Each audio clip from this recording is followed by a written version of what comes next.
Next up, we've got David, who's going to be talking to us about data viz economics. Excellent. Well, let's get started. So, hi everyone. Thank you to the team, Emily, Simon, Alex, Fee, Sarah, and the rest of the Tableau Fringe Festival team so much for the opportunity to speak today. And well done to all the other speakers. I've learned something, that's for sure. And how cool was the Super Mario Brothers? What a pleasure it is also to have the first quote unquote creative talk today. I think that's probably a debatable term. So I'm David. I'm a data analytics consultant working with Perception Data Consulting here in Dublin. I started my career in finance, then I worked in tech for a number of years, and now my work focuses on helping companies see and understand their data. On Twitter, you can follow me at DavidOCinneide, and I also have a personal blog at scratchinsight.com. So Tableau and I, we've had a tumultuous relationship. I saw it across the room about 7 years ago or so, and I thought, hey, that looks pretty cool. And then we reconnected about 2 years ago and have been lovers ever since. You could say it's pretty passionate between us, actually. So to start my talk today, I'd like to talk through this famous sequence of lithographs, something many of you may be familiar with. This is Picasso's Bull, which he made in 1945. So Picasso starts with a lifelike, ornate bull, and gradually, step by step, he mutates it, and he dissects it, and he removes the unnecessary and the redundant and what's wasteful, until finally, in the last lithograph, we are left with a simple bull. Comparing it to the first, it is reduced to a few simple pen strokes, but the drawing on the right is still undoubtedly the bull. You can tell by its horns and other obvious appendage that indeed Picasso's masterpiece is the essence of the bull. So I love this artwork for 3 reasons. The first is that it offers me a rare opportunity to make a bull penis joke. The second is how it mirrors the iterative creative process and the constant endeavor to improve what it is that we do, be you artist or be you analyst, through constant refinement and iteration. And the third way is how this work relates to my talk today. When we visualize data to communicate insight or to have an impact, we take data and we transform it. We don't transform it into something that it is not, because that would be misrepresenting our data. We transform the data into a more efficient and effective version of itself. So we reduce the data to its essential form, or you might say its most economic form. So the title of my talk today is Data Viz Economics. I hope by the end of this talk, you guys will be encouraged to be economic in your own data viz practice and think of data visualization as an economic problem, as an optimization problem. Because make no mistake about it, we're optimizing in our practice when we're designing with data. So I'm going to talk about trade-offs and objectives, and I'm going to talk about effective use of words in your visualization. I'm going to talk about constraints on a data viz practice and how it should impact the decisions that we make when we create visualizations. So first, what do I mean by economics? I don't mean the production and consumption and transfer of wealth. Rather, I'm referring to economics in the broadest sense, that economics is about choices and it's about trade-offs and it's about the search for efficiencies. So data viz economics is about the it's about the choice and the trade-offs that we face when we design visualizations and searching for those efficiencies to communicate quantitative information. So what kind of resources are we managing when we're trying to make our visualizations as effective and as efficient and insightful and impactful as possible? We're managing the data, we're also managing the text and the copy, the arrangement of the visual elements, and how that all communicates to our audience through their eyes and into the brains. So here is a man who had a lot to say on the matter. Many of you will know him already. He literally wrote the book on data viz, and he will have many admirers in the audience, including myself. This is, of course, Edward Tufte.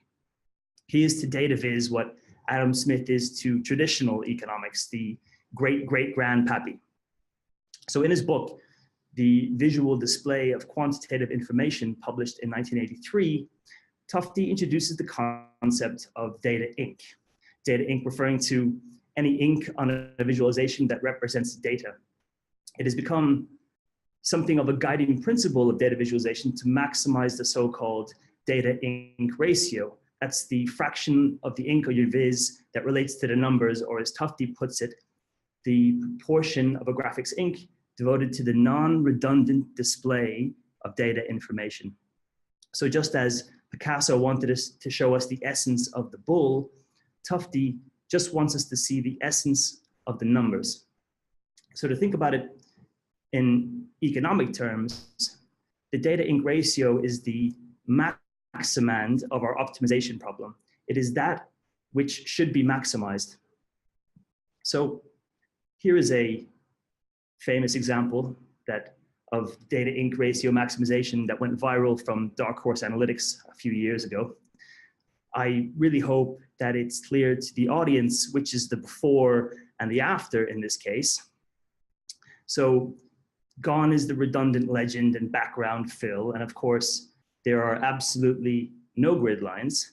The data points are labeled directly, so there's no need for an axis label either. Excessive words are eliminated and the color is reduced and focused. It's a great example of letting the data speak for itself. For those of you that may be interested, I've actually calculated the data ink ratio for the chart on the left. So feel free to submit in the chat box what you think that might be. I'll wait for 3, 2, 1. Boom. It comes in at a shocking 21.2%, which clearly isn't optimal. So is unfettered or unconstrained maximization of the data ink ratio always the most effective and economic way to communicate our data? Maybe not. An economist understanding the trade-offs would probably phrase the problem in this fashion. Maximize the data ink ratio, but subject to constraints.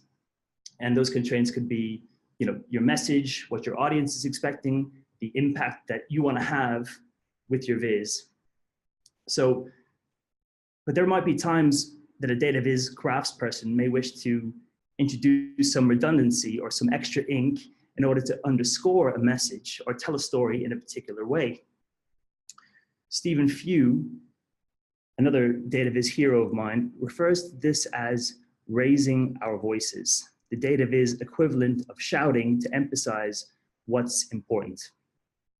As Few puts it, while data ink should never be arbitrarily increased beyond the minimum that's required, we shouldn't hesitate to increase it to a degree that will improve a graph's ability to tell its story clearly and in a way that reduces the audience's effort to read and understand that message to the minimum. Like musicians, we must find the right volume to optimize the audience's listening experience and the right dynamics of soft and loud to touch their hearts and minds in the ways we intend. So here is an example of redundant data ink being useful. Or to think about it in economic terms, we're trading off the redundancy of data ink for more impactful storytelling. This data set, was from Makeover Monday last year, describing the places to which Anthony Bourdain had traveled during his television career. So you can see that I've encoded the frequency to which he's visited various cities across the globe in both size of the circle, but also color. As a result, my key takeaway, my story, jumps out. that both Singapore and Tokyo were the traveling chef's favorite spots to visit. So I've double encoded to double down on my message. And that's why encoding in an efficient way to communicate is so important, because one of the key constraints on the practice of data visualization is the human brain. It is the most amazing thing, of course, probably in the universe. However, research shows that the short-term memory can only hold a limited number of chunks of information at one time. Think about that recently recited phone number or an ad hoc shopping list that you invariably forget. However, what a skillful and well-encoded data visualization does is that it builds large quantities of information into efficient patterns. Now, I don't mean jamming as many marks onto your charts as possible. I mean, you place the right marks encoded in the right ways that make sense to us and to our gray matter. So think about, for example, a time series line chart. The monthly trend across a year with peaks and troughs is a clear single chunk of information, while the individual 12 numbers that it represents does not at all. So if you think about it, on one side, we have the various ways we can detect variation in numbers in our eyes and our brains. And the other, we have the way we can encode numbers into visuals. So the challenge for us as data craftspeople is, as the complexity of our data increases, how do you build that extremely data dense view without overwhelming your audience and telling them nothing at all?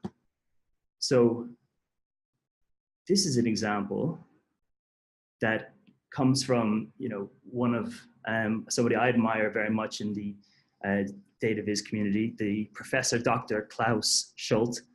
It's a great example, I think, of showing lots of information in a way that the patterns still make sense to our brain, even though I think in this case, we have 5, right? So we've got X, Y position, we got the size of the circles, we have the color, whether they're on or off budget, and then we have the kind of outer pie communicating, what fraction of our supplies are there. So it's a very, I think, efficient way, an economic way of packing in lots of data in a very small pattern. So when we create visualizations, it's rare that we only show data points. So more often than not, there's some form of writing in our creations. Think about the titles, the paragraphs, or the annotations. So it's really important to write well.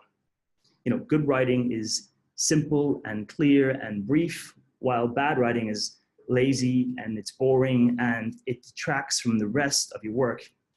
In fact, and I'm kind of sad to report this, but writing is often the most memorable element of data visualizations, at least according to one Harvard study. But in a way that makes sense, because the audience may never have seen the way you're deciding to show your data, but they will likely have read the words in your text before. So your text has got to be good.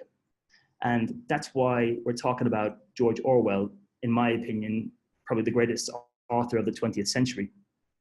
He wrote an essay entitled Politics and the English Language, in which he details 6 rules of writing.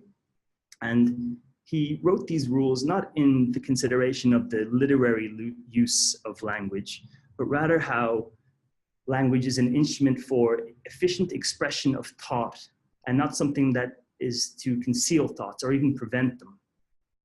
And if you read these rules, I guarantee your use of language will become more effective pretty much overnight. So he's written 6 rules, but I'm only going to call out this one because I think it kind of encompasses the rest of them in a way. And that one is, never use a long word when a short word will do. Never over-embellish or try to complicate things with more words that are needed. Why? Because you distract from your meaning. You conceal what you should reveal. So in a way, Orwell's rules are the parallel to Tufte's principle on Data Inc., and that we can think about writing in a similar fashion to the Data Inc. optimization problem, because the objective is the same: maximal meaning with minimal fluff. But rather than data inc ratio, which is a data viz concept, this is kind of the more general case, the information inc ratio. So think about it, be economic with your words, make them meaningful, and make them memorable. So this is another example of an economic data viz that I made. This was from the data set that I think inspired many Makeover Monday participants to become vegetarians, in fact. What we're looking at is a comparison of the required square meters to produce a gram of protein across various different food types. So I've got 3 economic callouts in this one. One is the punchy takeaway title. I'm using small words. There's no word has more than 5 letters. It's a call to action, an action point in response to the data points. The second, I think this is a really cool tip that I picked up from Makeover Monday also, and that's to put the legend in the text. So you can see I've colored all the meat products in red. I mean, it's quite emotive if you think about it. But I'm communicating the legend at the same time as giving people information about my takeaways. So there's that double efficiency there. And then, finally, while bars would have been a great way to show this data as well, I've gone for areas because, after all, that's what we're comparing. We're comparing square meters.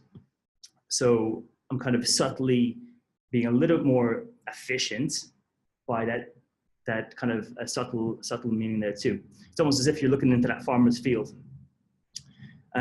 So finally, I want to talk about why it's worth it to make your viz practice economic. After writing a lengthy letter to some of his contemporaries, the renowned philosopher, inventor, and pessimist Blaise Pascal wrote, "I would have written a shorter letter, but I did not have the time." And what Pascal was doing was recognizing the value, but also the difficulty of economy, of brevity, of increasing the efficiency of your work. It's hard to make something short and sweet, but it's valuable and it's worth it. So it is in any form of communication, and data viz is no different. We must work hard to make our work efficient and to maximize its impact. And it's a challenge to do so, but we get better at it by constant refinement, by constantly examining our work and trying to find another way to make it a little bit less complex, make it a little more simple, a little bit more essential, just like Picasso's bulb. So that's it for me. I hope you guys enjoyed my talk and that you will become more economic in your own data viz practice. If you had any feedback or comments or questions, or you want to collaborate on a project, feel free to reach out to me on Twitter. That's at DOC_insight, or by email. That's David@scratchinsight.com. Cheers. Thanks, David. That was great. Does anybody have any questions for David that currently haven't been put in the Q&A? Okay, well, thanks, David. Next up is Louise Shorten, sorry, at 12:40. So we've got 20 minutes now. So just enjoy your early-ish lunch, and we'll be back soon.